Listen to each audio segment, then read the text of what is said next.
Muito tem se falado sobre a volta de Jesus. Às vezes eu abro o Instagram ou alguma outra rede social, tipo, sei lá, um canal de música e de vídeos como o YouTube, e lendo os comentários, vendo alguns vídeos, eu vejo que até quem não é cristão comenta sobre esse grande evento que ainda vai acontecer, né? Mas eu tenho feito uma reflexão a respeito do que Deus espera de nós nesses últimos tempos. O próprio Jesus falou que ninguém sabe o dia e a hora em que ele vai voltar. Inclusive, quando ele disse isso lá em Mateus, no capítulo 24, ele disse que nem ele mesmo sabia o dia em que ele voltaria. A gente não sabe dizer se ele estava dizendo que ele não sabia enquanto ele estava como homem aqui na terra, ou se até depois de ser glorificado como ele está hoje, ele ainda assim não saberia o dia em que ele voltaria para buscar a igreja, né? Muitos falam sobre o arrebatamento, mas lendo toda a palavra de Deus, de Gênesis a Apocalipse, inclusive, que fala sobre o fim, eu percebo que o que Deus espera de mim e de você, muitas vezes não é o foco em quem pode ser o anticristo ou fazer cálculos mirabolantes para saber quando Jesus vai voltar, mas é focarmos no desenvolvimento para nos tornarmos as pessoas que Ele espera que nós sejamos. É um fato que ninguém vai ser salvo pelas obras, mas também é verdade que se nós não fizermos a nossa parte, nós não poderemos participar das bodas do Cordeiro.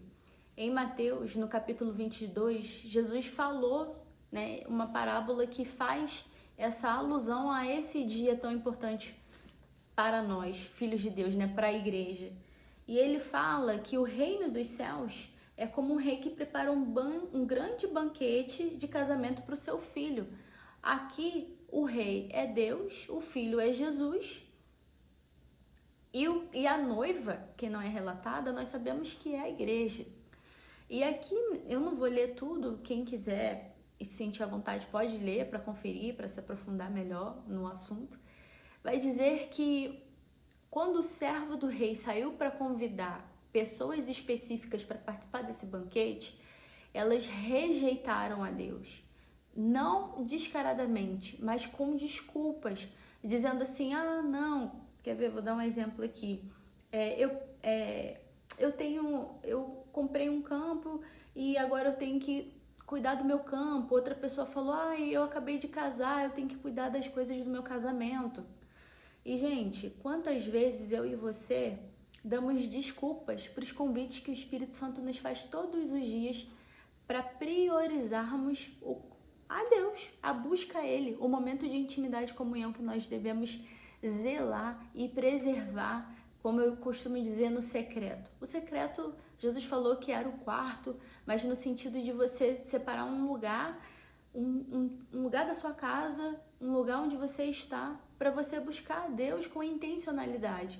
Quantas vezes nós pensamos que podemos levar a nossa vida com Deus na brincadeira, no sentido de, não, Deus é meu parceirinho aqui, eu dou um tapinha nas costas dele, de vez em quando dou lá uma ofertinha, de vez em quando vou à igreja, quando sobra tempo, se sobrar, eu oro ou eu leio a Bíblia, não, mas para aquilo que eu preciso muito, eu vou dedicar muito do meu tempo, da minha oração.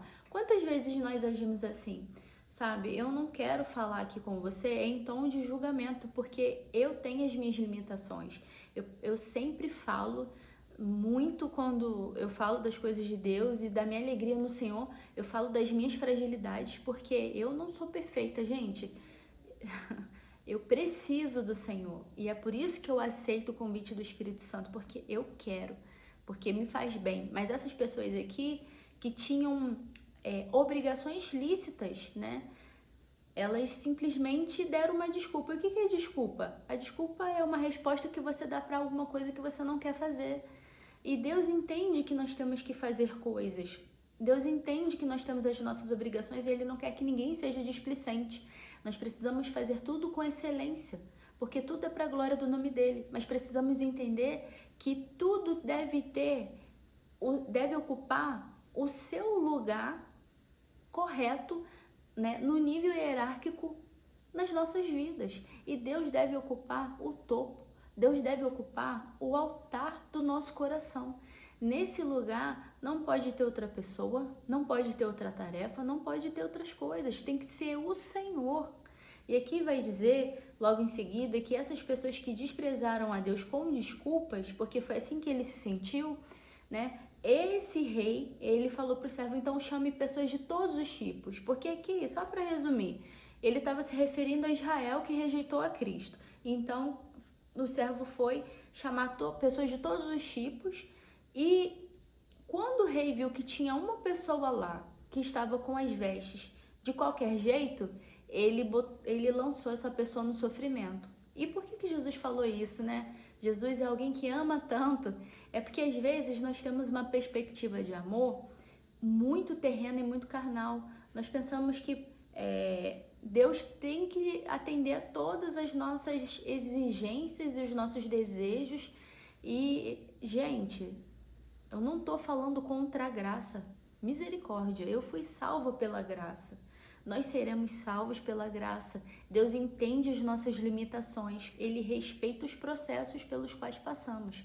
Mas essa questão aqui do convidado que aceitou o convite e permaneceu naquele lugar, que era para pessoas específicas no sentido de pessoas que entenderam que aquele convite era importante, que aquilo ali deveria ser prioridade, estava com vestes adequadas, ele simplesmente estava dizendo, eu visto o que eu quiser, não vou me importar com o que vão pensar. E vestes falam muito sobre comportamento e mentalidade.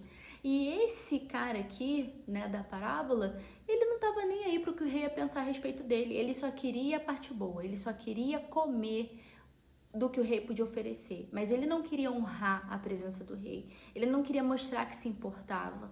Então o rei foi justo de acordo com o próprio critério dele. Porque assim como eu e você estabelecemos os critérios para as nossas relações sociais como um todo, para as nossas vidas, né?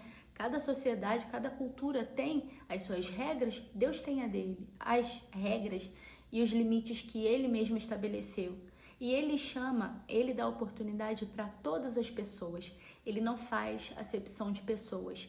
Ele não fecha as portas para ninguém. Ele não desiste de nós quando nós mostramos que queremos ter uma vida com ele.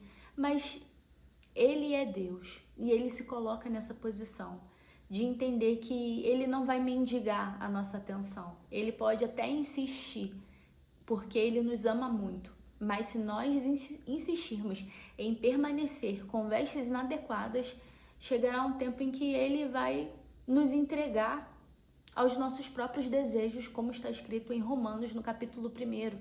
Então, o convite do Senhor para mim e para você hoje é para que nós venhamos fazer uma autoanálise, uma autorreflexão, para que possamos chegar em 2025 com vestes novas. Isso não fala de perfeição, mas fala de maturidade. E maturidade não é você ser melhor do que ninguém ou saber mais do que os outros. Maturidade é reconhecer que nós precisamos de Jesus para tudo e que nós o incluímos, apesar das nossas inclinações pecaminosas.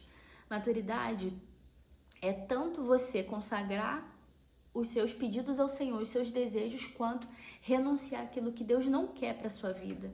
Maturidade é você falar, Pai, eu quero isso, mas que seja feita a sua vontade. É ser sincero diante do Senhor. Não é dar um tapinha nas costas de Deus e falar, valeu Deus pelo 2024. E aí, o que o Senhor vai fazer por mim em 2025? Não. É você chegar no quarto, fazer uma oração e falar, Pai, obrigada por todos os mínimos detalhes que o Senhor fez por mim. É elencar, é trazer memória que te traz esperança e perguntar, e de mim, o que o Senhor espera? O que o Senhor quer que eu faça em 2025 e o que o Senhor quer que eu largue em 2025? Porque é quando nós perdemos a vida nesse sentido que nós a ganhamos de volta. Vida em abundância é aquilo que Jesus tem disponível para mim e para você. E isso só pode ser alcançado quando nós vivemos a plena vontade do Senhor para as nossas vidas. Portanto, não procrastine o seu momento com Deus. Não fique pensando que se você ficar negociando o momento da leitura, da oração, fazer jejuns regulares, que isso não vai impactar na sua vida espiritual, porque vai impactar.